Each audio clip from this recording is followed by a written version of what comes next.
Hey guys, welcome back to my channel Bansal biology. आज का जो वीडियो है दोस्तों, इसमें हम यूबिक्विटिनेशन से रिलेटेड बातें करने वाले हैं। क्या होता है यूबिक्विटिनेशन, किस तरीके से होता है, हर एक चीज इस वीडियो में डिस्कस करेंगे। So let's get start with the lecture guys. दोस्तों, अगर हम यहाँ पर यूबिक्विटिनेशन का मतलब देखें तो बेसिकली यूबिक्विटिनेशन एक ऐसा प्रोसेस होता है जो हम पोस्ट ट्रांसलेशनल मॉडिफिकेशन में करते हैं। कहने का मतलब क्या है, फॉर एग्जाम्पल हमारे पास यहाँ पर कोई प्रोटीन प्रेजेंट है और वो प्रोटीन पूरी तरीके से बन चुका है, उसके बाद हम उसमें कोई मॉडिफिकेशन कर रहे हैं, यानी कि उसमें हम यूबिक्विटिनेशन टैग को ऐड कर रहे हैं, तो इस प्रोसेस को पोस्ट ट्रांसलेशनल मॉडिफिकेशन कहते हैं। यानी कि कोई प्रोटीन पूरी तरीके से तैयार हो चुका है, उसके बाद आप उस पर यूबिक्विटिनेशन कर रहे हो, उसका मॉडिफिकेशन कर रहे हो। दोस्तों, यूबिक्विटिनेशन जब हम करते हैं उसके बाद होता क्या है, देखो यूबिक्विटिनेशन करने का एक मेजर रीजन ये होता है कि वो प्रोटीन या तो मिसफोल्डेड है या फिर वो प्रॉपरली फोल्ड नहीं हो रहा है, मतलब मिसफोल्डेड है, अनफोल्डेड है। किसी भी कंडीशन में अगर वो प्रोटीन पूरी तरीके से फोल्ड नहीं हो रहा है तो प्रोटीन हमारे सेल के लिए डेंजर है। तो इट्स इंपॉर्टेंट कि इस प्रोटीन को हम यहाँ पर डिग्रेड कर दें।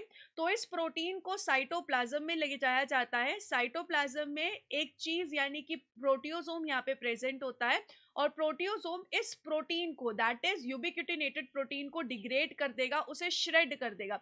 It's same like that kind of shredding machine जो हर एक चीज को श्रेड कर देती है। तो यहाँ पर हमारा जो प्रोटीन है वो बिल्कुल अच्छे से टुकड़ों टुकड़ों में श्रेड हो जाएगा।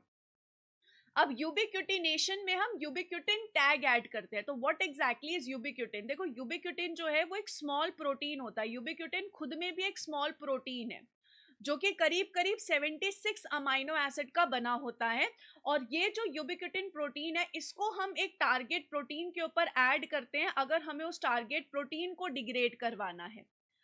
ये जो यूबिक्विटिनेशन होता है ये टारगेट प्रोटीन पे दोस्तों जुड़ता कैसे है, तो ये जुड़ता है आइसोपेप्टाइड बॉन्ड के थ्रू। देखो, यहाँ पर ये इमेजिन कर लो कि ये टारगेट प्रोटीन है, इस टारगेट प्रोटीन को मुझे यहाँ पर डिग्रेड करना है। टारगेट प्रोटीन पे प्रेजेंट होगा lysine amino acid. Lysine amino acid की जो साइड चेन होती है उसके पास अमाइनो ग्रुप होता है। तो लाइसिन अमाइनो एसिड के अमाइनो ग्रुप को हम इस यूबिक्विटिन के कार्बोक्सिलिक ग्रुप के साथ जोड़ेंगे। तो इसका अमाइनो ग्रुप इसके कार्बोक्सिलिक ग्रुप के साथ एक बॉन्ड बना रहा है और इस बॉन्ड को हम आइसोपेप्टाइड बॉन्ड कहते हैं दोस्तों। और इस तरीके से ये जो यूबिक्विटिन है ये एक टारगेट प्रोटीन के साथ जाके अटैच हो जाता है। एक बार ये टारगेट प्रोटीन के साथ अटैच हो गया उसके बाद ये टारगेट प्रोटीन को डिग्रेडेशन पे ले जा सकता है।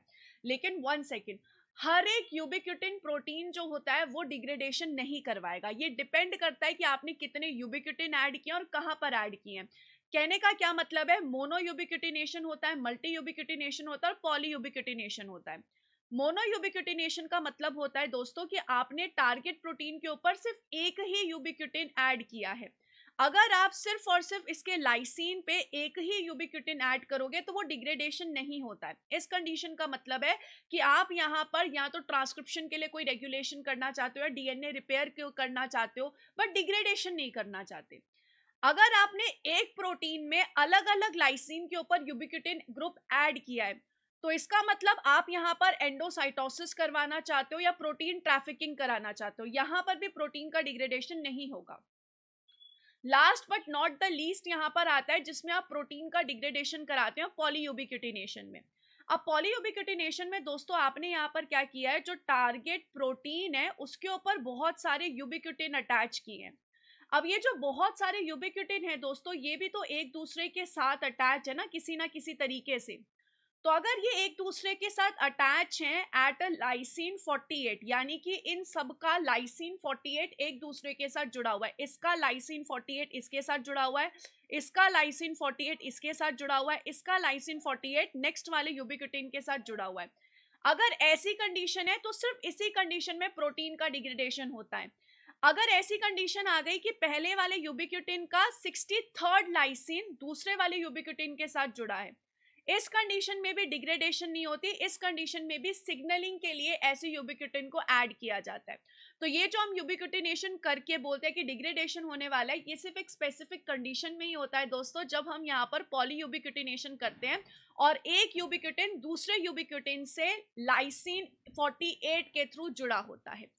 इस चीज को हम यहाँ पर देख भी सकते हैं, you can check it out. अगर यहाँ पर सिर्फ एक यूबिक्विटिनेशन होगा उस कंडीशन में तो डिग्रेडेशन होगा ही नहीं। अगर यहाँ पर एक यूबिक्विटिनेशन दूसरे यूबिक्विटिन से लाइसिन 11 के थ्रू जुड़ा हुआ है तो ये सेल साइकिल रेगुलेशन का मैसेज होता है। अगर 63 के थ्रू जुड़ा हुआ है तो ये मैसेज होता है डीएनए रिपेयर एंडोसाइटोसिस का। और अगर 48 लाइसिन के थ्रू जुड़ा होता है तो ये क्लासिकल सिग्नलिंग है जिसमें प्रोटीन का डिग्रेडेशन करते हैं। आप यहाँ पर देख सकते हैं, this is the first ubiquitin, this is the second ubiquitin. जो ये फर्स्ट यूबिक्विटिन है ये सेकंड यूबिक्विटिन से कैसे जुड़ा है, लाइसिन 48 के थ्रू जुड़ा है, यानी कि इसके फर्स्ट का लाइसिन 48th अमाइनो एसिड, जो 48th अमाइनो एसिड है वो लाइसिन है, वो यहाँ पर नेक्स्ट यूबिक्विटिन के साथ जुड़ा हुआ है। तो अगर इस कंडीशन में जुड़ाव होगा तभी डिग्रेडेशन होगा, नहीं तो नहीं होगा। अब हम दोस्तों ये समझते हैं how exactly this degradation is done, exactly होता क्या है। देखो, ये जो यूबिक्विटिन है इसको आपको सबसे पहले एक्टिवेट करना पड़ेगा। तो इसके लिए यहाँ पर E1 आएगा। E1 सबसे पहले यूबिक्विटिन को एक्टिवेट करेगा जिसमें एनर्जी यूज होगी, एटीपी यूज होगा। एक बार E1 यूबिक्विटिन को ऐड कर देता है, एक्टिवेट कर देता है, उसके बाद ये यूबिक्विटिन को ट्रांसफर कर देता है E2 के पास, दैट इज यूबिक्विटिन कंजुगेटिंग एंजाइम। ये जो यहाँ पर E2 है इस यूबिक्विटिन को लेकर जाएगा E3 के पास, जिसे हम यूबिक्विटिन लाइगेज भी कहते हैं।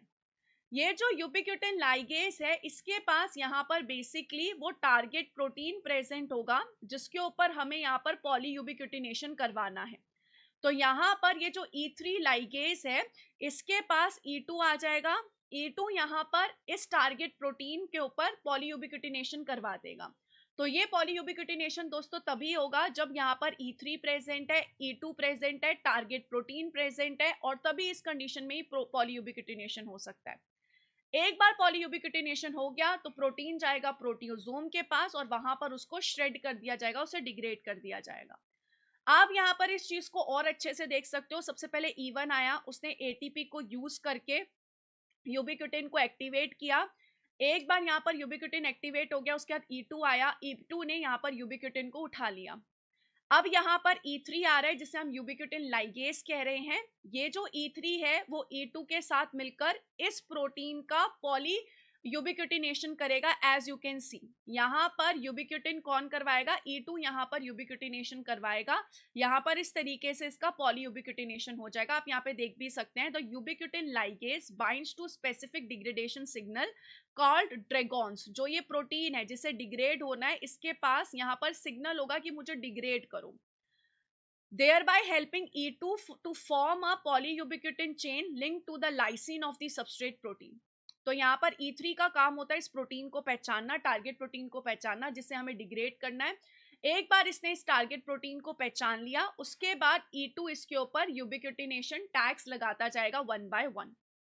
यहाँ पर ये सारा डिग्रेडेशन दोस्तों साइटोप्लाज्म में प्रोटियोसोम में होगा, क्योंकि फाइनल डिग्रेडेशन कराना है प्रोटियोसोम में। तो प्रोटियोसोम एक श्रेडर की तरह वर्क करता है।